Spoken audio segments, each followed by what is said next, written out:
सुनना है सुनो, वरना आगे बढ़ो।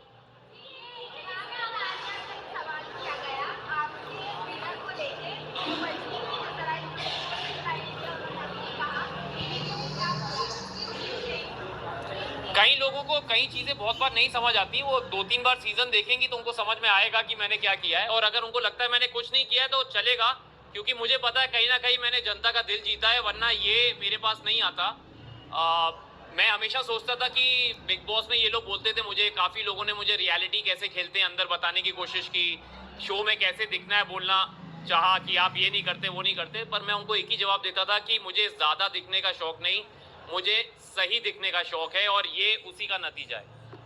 अंत में जीत हमेशा अच्छाई की होती है। प्रॉब्लम नहीं है, उसने बड़ा अच्छा गेम खेला है और उसने अपने ढंग से खेला, मैंने अपने ढंग से खेला। हमारी एक मुझे प्रॉब्लम तब हुई थी जब तक वो मुझे ताने मारती रही, गाली देती रही, मुझे कोई फर्क नहीं पड़ता, मैं सुनता रहा। अगर आप लोगों ने वो शो देखा ही होगा ऑफ कोर्स, जब तक वो मुझे पर्सनली अटैक करती रही मैं मजे में ले रहा था, लेकिन जब उसने मेरे प्रोफेशन टेलीविजन पे सवाल उठाया, जो लोग मेरे साथ 20 साल से जुड़े हैं उन पे सवाल उठाया, जिनके प्यार की वजह से मैं टेलीविजन का स्टार बना उन पे सवाल उठाया, तब मेरे सब्र का बांध टूटा। और आपने देखा कि वो जब पूरी नसें वसें निकल आई थी मेरी गुस्से में, क्योंकि मैं जेन्युइनली नाराज था। और मैंने उसमें कहा था कि तुम लोग पूछते रहते हो कि क्या करूंगा क्या करूंगा, मैं जब ट्रॉफी जीतूंगा तुम लोग स्टेज पे खड़े होकर ताली बजा रहे होगे मेरे लिए, और तुम जान ही जाओगी कि तुम गौरव खन्ना के सीजन में आई थी। तो कहीं ना कहीं मुझे लगता है कि आप लोगों के प्यार की वजह से वो बात सच हुई, and I am very happy. But congratulation, ये बहुत बड़ा शो है, बहुत बड़ा सीजन है, सभी को फायदा होगा। जो इस शो से अच्छी चीजें ले जाना चाहता है वो अच्छी ले जाएगा, जिनको नहीं ले जाना वो तो फिर मैं कुछ बोल नहीं सकता। जी जी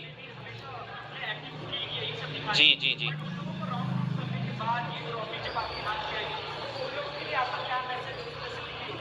मैं बस जो मैं पहले बोलता था, जैसे मैं बिग बॉस में रहा हूँ, मैं कभी ज्यादा किसी को जवाब देता नहीं अल्फाजों से, मैं अपने काम से देता हूँ। और मैं मन में यही सोच रहा था कि जिस दिन मैं ये ट्रॉफी जीतूंगा, क्योंकि मैं चाहता था मैं ट्रॉफी जीतूं, ताकि हमने बचपन से पढ़ा है कि जीत हमेशा सच्चाई की होती है, अच्छाई की होती है। तो कहीं ना कहीं अगर आप लोग भी आंख बंद करके दिल पे हाथ रख के सोचेंगे कि कौन सा इंसान सच्चा रहा अच्छा रहा, तो कहीं ना कहीं आपको जी के नजर आएगा। तो ये जो ट्रॉफी मुझे मिली है आज, ये लोगों के वोटिंग की वजह से मिली है। और मैं उन लोगों को जानता नहीं, उनको कभी मिला नहीं, कहीं ना कहीं तो उनके दिल को छुआ है तभी ये मिला है। तो उन 15 लोगों को जवाब देने से अच्छा है कि जो 150 करोड़ ने प्यार दिया है उसको तवज्जो दूं कि उनको जवाब दूं। मुझे किसी में इतना मादा नहीं था सर, सबने बहुत ट्राई किया, लेकिन अगर वो मुझे हर्ट कर पाते तो शायद मैं इतना स्ट्रॉन्ग हेडेड नहीं रहता लास्ट तक। उन्होंने ट्राई सबने किया, लेकिन वो फेल होते गए उसमें, क्योंकि मैं हमेशा बोलता हूँ कि आप ये गेम तभी हारते हैं जब आपका मन हो, और मैं ये गेम हारना नहीं चाहता था। तो मुझे नहीं फर्क पड़ता किसी ने क्या बोला। दूसरा रियलिटी शो है, पिछला वाला जो मैंने किया था वहाँ भी मेरे से ऐसे ही सवाल किए गए थे, और भगवान की दया से मैं वहाँ भी अच्छा ही निकला था। और ये शो तो बहुत बड़ा शो है, तो इसमें भी जो रिजल्ट आया है मुझे कुछ जवाब देने की ज़रूरत नहीं है। जो मुझसे सवाल करे उसको कहते हो ये देखो, ये करो और आगे बढ़ो। मैम एक एक एक एक अरे ये बिग बॉस लग रहा है मुझे। आराम से जी जी जी।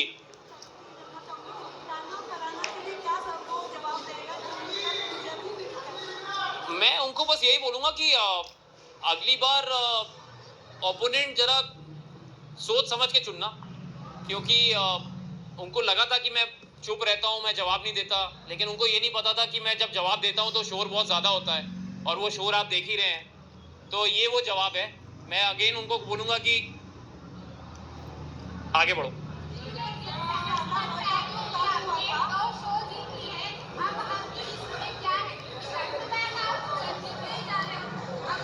क्यों नजर लगा रही हो ma'am? Thank you, touch wood. मैंने सोचा नहीं था कि मैं बिग बॉस करूंगा।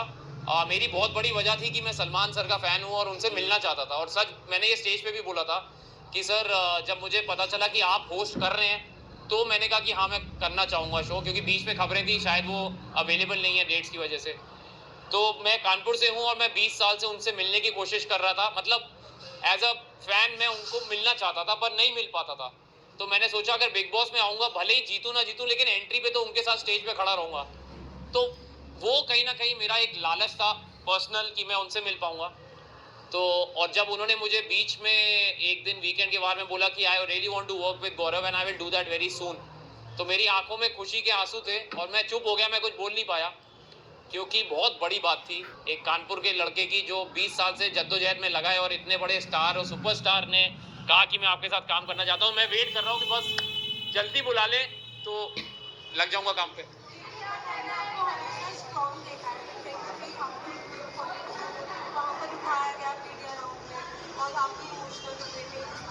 जी जी जी।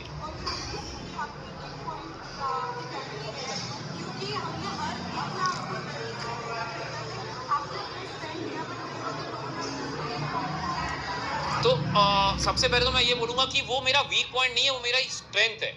और स्ट्रेंथ में मैं इसलिए इमोशनल हुआ क्योंकि वो ऐसा सवाल था जो उन्होंने अननोइंगली किया, उनके अगेंस्ट कुछ नहीं, मैंने उनको भी बोला बड़ा मासूम सा सवाल था, लेकिन मुझे कहीं ना कहीं ऐसा लगा कि उस सवाल का मैं चाहता तो मुझे बाकी मीडिया वालों ने बोला भी कि सर आप जवाब ना दें, क्योंकि अगर आपको नहीं देना पर्सनल है, लेकिन मैंने कहा मैं देना चाहूंगा। उसकी वजह ये थी कि मुझे लगता है अगर मेरी बात सुन के, क्योंकि मैं अपनी पत्नी से बहुत प्यार करता हूँ और मैंने बोला भी कि जो वो बोलेगी मैं करूंगा, क्योंकि ये मेरा फर्ज है एज अ हस्बैंड। और बड़े कम ऐसे मर्द हैं आजकल जो अपनी पत्नी की बात को अपनी चॉइसेस के आगे रखते हैं, और अगर मुझे सुन के अगर 10 लोग भी ऐसे हो जाएं तो मुझे लगता है बहुत बड़ा अचीवमेंट है मेरे लिए, और ये मेरे लिए फक्र की बात है। मुझे कईयों ने पूछा कि आप ऐसी बात क्यों बोल रहे हैं, तो मैंने कहा मैं प्राउड हूँ ये बोलने में कि जब तक वो नहीं कहेगी I really don't want to create a family, क्योंकि माँ से बड़ा दर्जा कोई नहीं होता। और मैं तो बनूंगा तो बाप ही बनूंगा ना, लेकिन जब तक माँ नहीं तैयार तो मैं, जब तक वो बोलेगी I will wait, not a problem.